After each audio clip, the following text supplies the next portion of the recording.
Hi, everyone. The blessings of the Lord be with each and every one of you. I promised you on my first video on this channel regarding the Enter the Ark series that I would come back to you with my Mark of the Beast dream. And so what I have done, I wrote up the dream and I posted it on my website. The link to my website is in the caption of the Enter the Ark video. So you can find it there.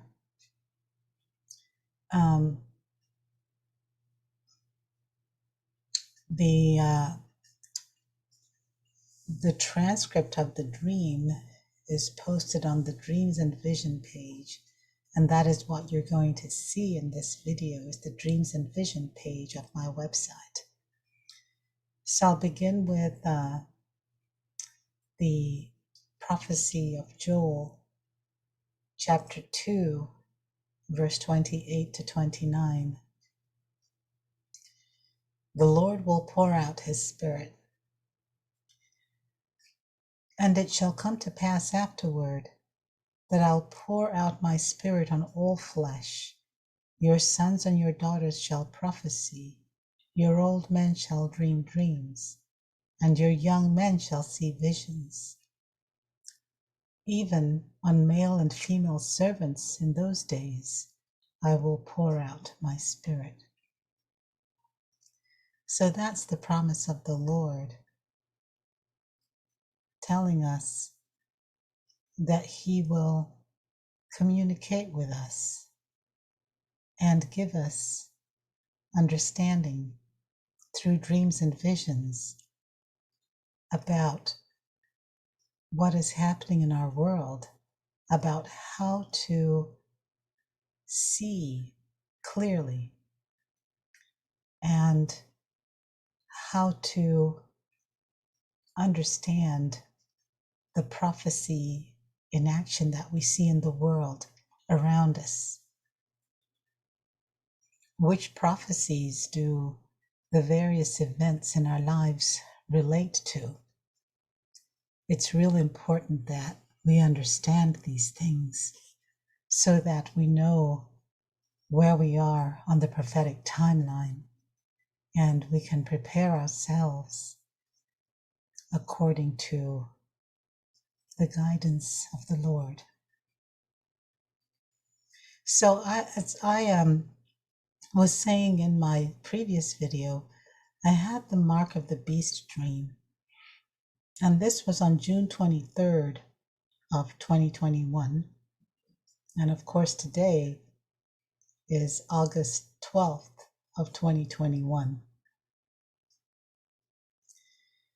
And I just want to say that I actually wrote up this dream and the meanings and symbolisms of this dream because there are multiple meanings and they're very layered and complex. And almost every time I go over this dream, either in my mind or in writing, I perceive a new meaning that relates to what's happening in the world today, that adds to, expands, or just gives another new perspective on the dream. There's just so much in it in a way that just makes it so clear to me that this was no ordinary dream. In fact, I want to share with you that in 2019, I had a head injury. And I actually always used to dream when I was growing up. And I did have dreams which I think, like a lot of people, sometimes those dreams would actually happen. Sometimes I just had dreams that were just dreams. But I dreamed very frequently until my head injury in July of 2019. Since that time, my dreams virtually stopped. I very rarely dream, but I have been dreaming a lot more this year, although mostly the dreams have been from the Lord. And when I do dream these dreams, they're very vivid, and I remember them very clearly. I can see them months and months after I have dreamed them. And, you know, only the Lord can override the effects of a physical injury to the brain like that.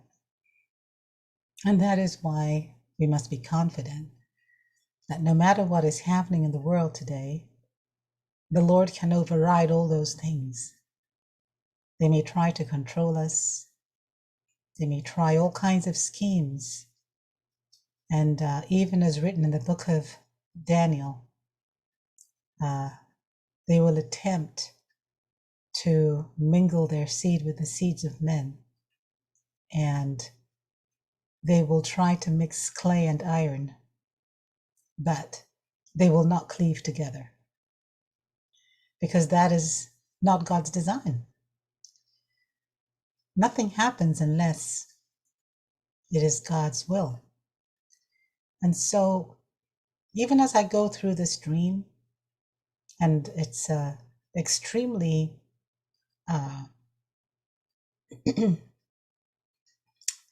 this is a very disturbing topic, we keep in perspective that we have the full armor of the Lord through prayer and our faith.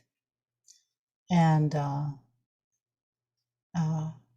that is what our spiritual ark is. That is what the ark means. At least one aspect of the meaning is that it's a safe house for us, a spiritual safe house, where, because we are adorned with the armor of the Lord, we see clearly. We can't be deceived. We are not given over to deception. And so we are in the spiritual ark. So, as I was saying, I wrote this down, and I generally, I want to be speaking from my heart when I make these videos. I don't really want to be reading too much. But this dream was very complex, so there's going to be parts that I'll just speak off the cuff, if there's something I remember or think about that I want to add to what I've written. But I do want to go through what I've written here quite carefully so that I don't leave some important details out. So I'll go ahead and get started. I am an old woman dreaming dreams.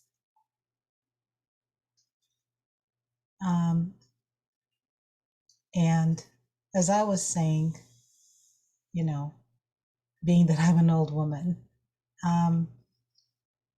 this is written down so that I can be concise and hit all the important points as I share with you my dream about the mark of the beast.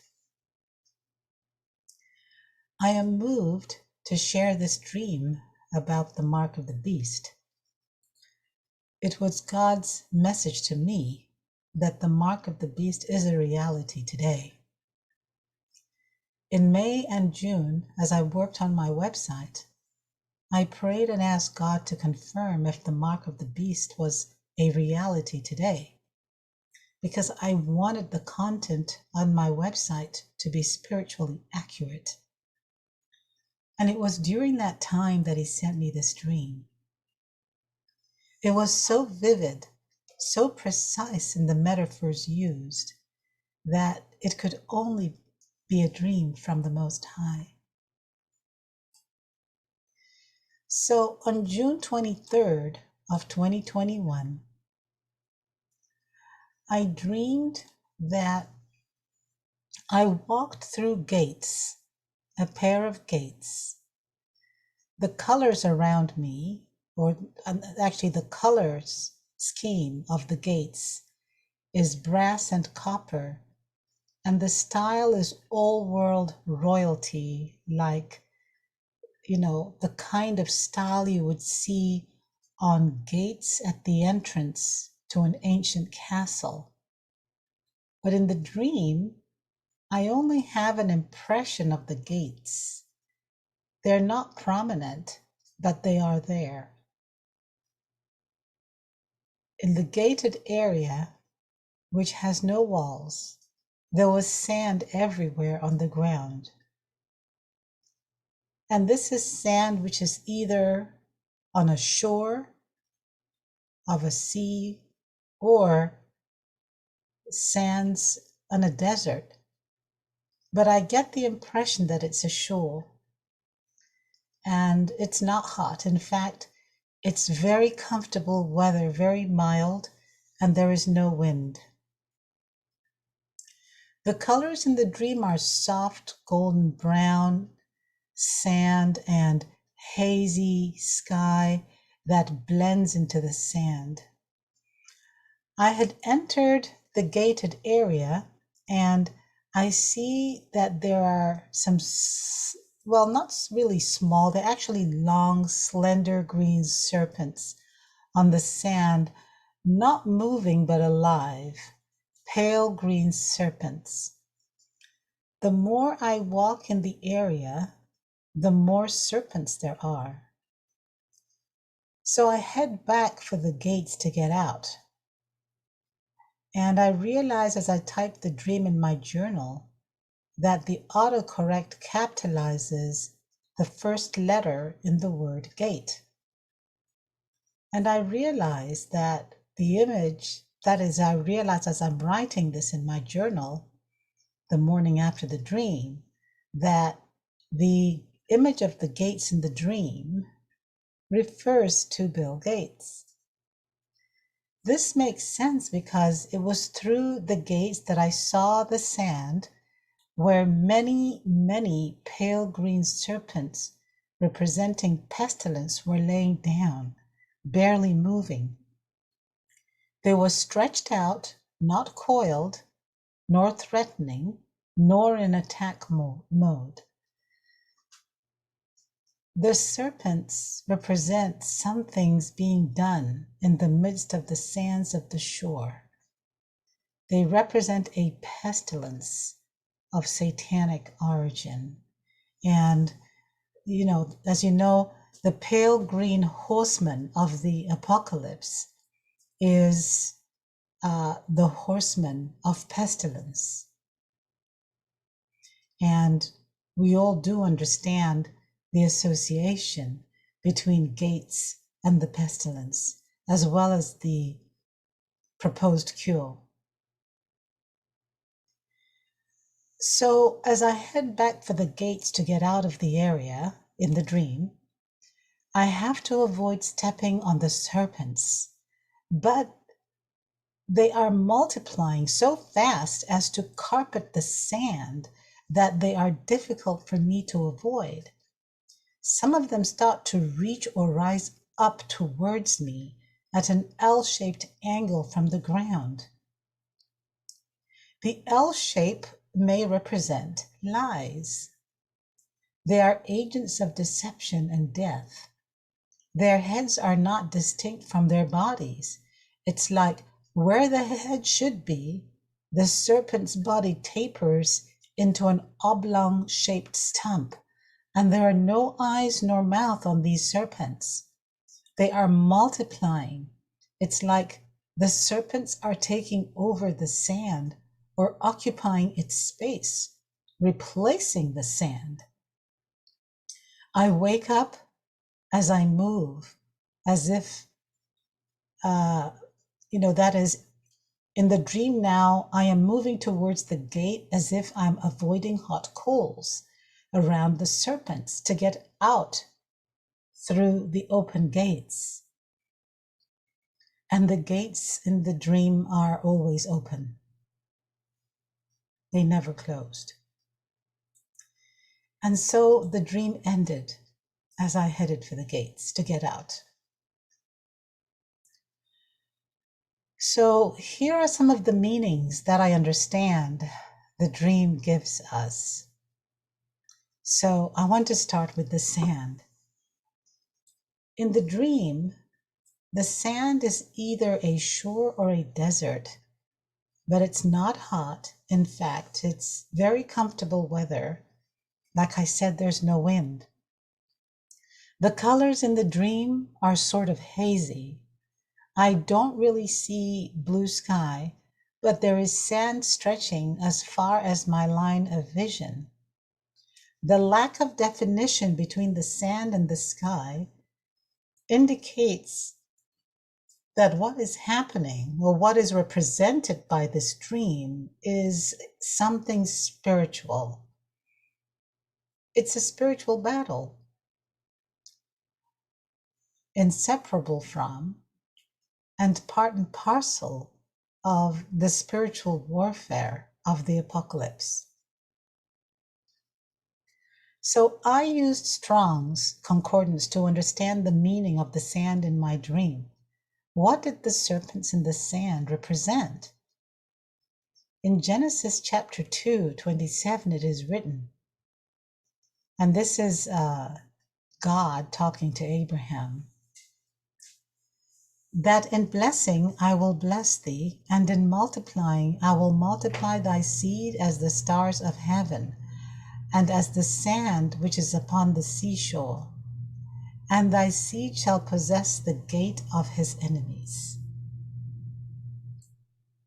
So the serpents are in the sand, and they are taking over or replacing the sand, and they take on the fleshy appearance of those who are born of the flesh. The sand in the book of Genesis refers to the descendants of Abraham. Sand refers to those born of the flesh, the people, and the serpents are replacing them.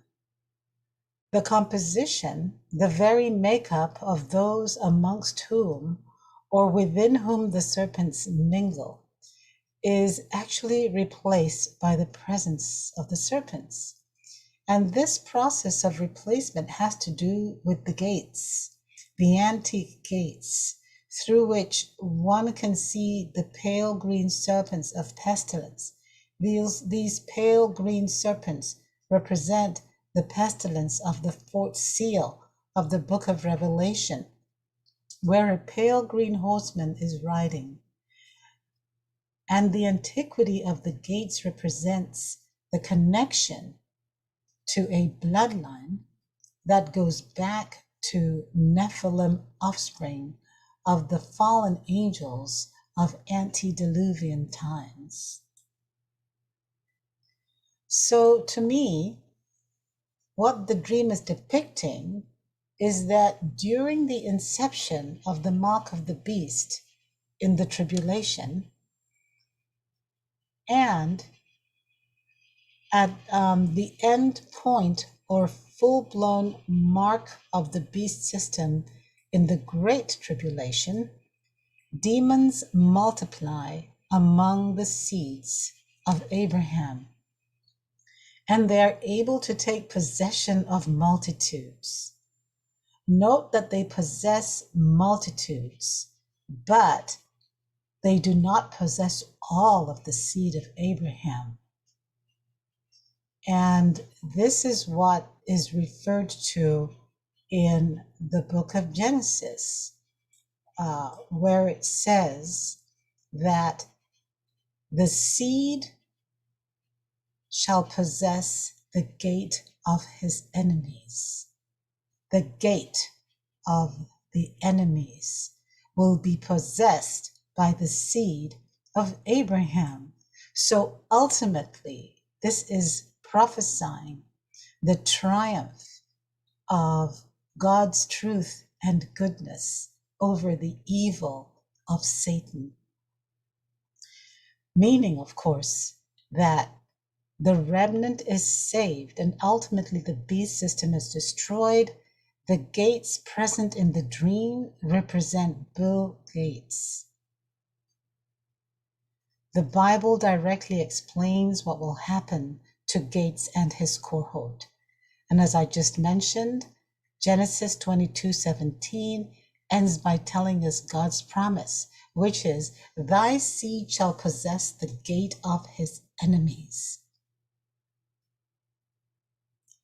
Gates and the enemy will be overcome by the righteous. Gates and the enemy will be judged and destroyed by God, our Almighty Father. And this is, of course, what happens when Jesus returns. Because we Christians, we do not live by the sword, because, as Jesus promised, because we do not live by the sword, we will not die by the sword. So let's talk about the serpents. How about the serpents in the dream? In Genesis 3, verses 1-4, it is written, now the serpent was more subtle than any beast of the field which the Lord God had made.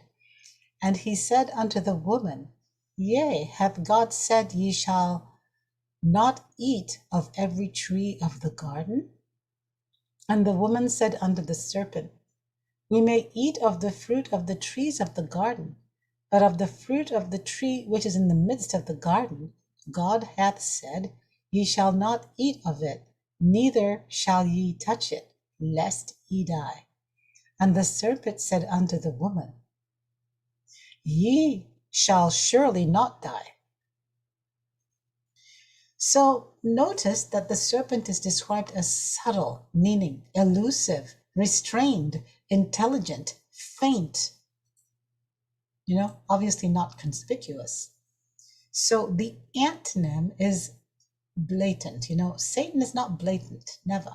Otherwise, his cover will be blown. Which thief wants his cover blown? The thief does not approach from the front door. So also notice the word beast is used in Genesis 3 to describe the serpent. So this serpent among the sands of the shore, who are the seed of Abraham, the people, the multitudes who are living today, amongst whom these serpents are mingling, okay? These serpents are beasts, okay? All right. So another important aspect of this dream is that the ambience of the dream is very peaceful. The scenery and colors are actually really beautiful. I personally hate snakes, okay? But this ambience is just so pacifying. It's beautiful. I cringe even at the thought of snakes. But I tell you that these serpents in this dream were actually beautiful and even pleasing to behold. And that to me is just mind-boggling. I believe the ambience of the dream, which is pacifying, relates to the overall delivery style of the mark of the beast, which until recently has been non-confrontational, persuasive, even kind, pleasant, and non-coercive, not blatant at all. So here are some more thoughts on interpreting the serpents in the sand. So in my dream, the serpents lie, they're mingling in the sand and multiply in the sand. It is possible that, as in Genesis 6, the serpents are not only entering into the very bodies of humanity in increasing numbers as the mark spreads, and of course, in that process, they are taking up residence as demons. However, the fact that they are mingling with the sand and multiplying and even replacing the sand, this means they are reproducing and having offspring with the daughters of men. This is happening now as well. Remember that as Matthew 24:37 tells us, Jesus said the last days would be as the days of Noah. In my dream, as the serpents multiply, they actually appear fleshy. I see the bellies of the serpents take on the appearance of flesh, as if they are being fed as they mingle among the seeds of men, or the seed of Abraham. They are replacing the space occupied by the sand. Replacement means the seed of men is being culled as well. So there's been multiplication, there is replacement, so there is death. The red horseman of the apocalypse tells us of wars and of men killing one another in these end times.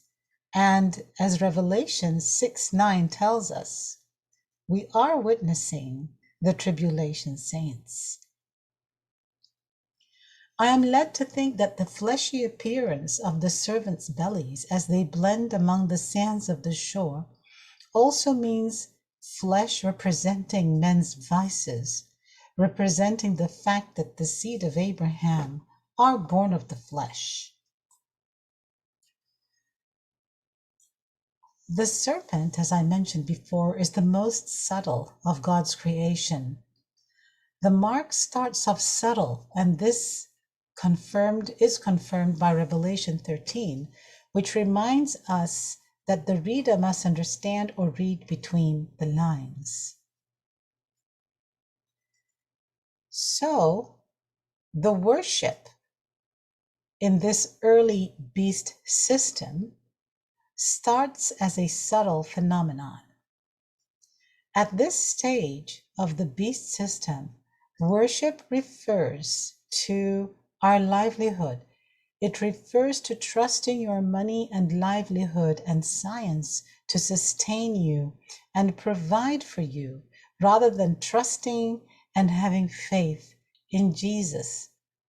Today we are faced between choosing our worldly possessions and God. We cannot buy or sell unless we take the mark. If a person is not born again in Jesus Christ, truly born again, and walks with the Lord